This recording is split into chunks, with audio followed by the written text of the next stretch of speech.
Greetings again, fellow papists. All right. My question this time is concerning the St. Bartholomew Massacre. I just finished reading The Darkness Did Not by William L. Biersach. Uncle Bill. In which he claimed that only 786 people died instead of the more accepted figure of 30,000. It is also stated that it was a reaction against a Protestant plot to take over France. The version I was familiar with prior was that the fault rested with the Queen Mother for political expediency. Catholics are, of course, embarrassed by the event, and the Protestants won't ever let us forget about it. How can we know what really happened? Is there not a temptation to whitewash the whole mess? Well, there is, and it has been whitewashed by the Protestants. Because the St. Bartholomew Massacre was, as Bill describes it. Look up Reuben Parsons' chapters in church history. But you've got to remember that that was the crowning point of the wars of religion in which the Huguenots attempted to take over France violently and exterminate Catholicism.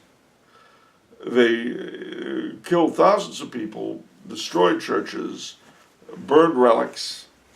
They did horrible, horrible things. And you've never heard of that. You've never heard of that. You're right, there is a temptation to whitewash.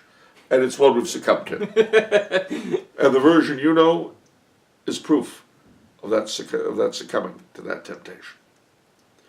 Why? Because we're a post-Protestant country. And so our ideology is still anti-Catholic, even though we don't believe in God, of course. So we're not that Protestant. We're like Unitarians without the fervor. But we know we hate Catholicism. We being the academic mind of the United States and the West in general. So anyway, yeah. So to answer your question, there has been a tremendous whitewash. That's why you don't know what happened to the relics of St. Martin, for instance. What happened to the people who tried to defend them. It's why you don't know what happened to St. Francisco de Paula's relics.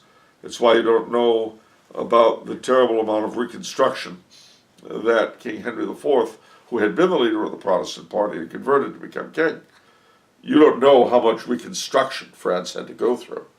And that's why Henry IV is considered such a great monarch, because he took a country that had been shattered in that horrible civil war, brought about by the Huguenots, and he put Humpty Dumpty back together. So, there's your whitewash, rip it off.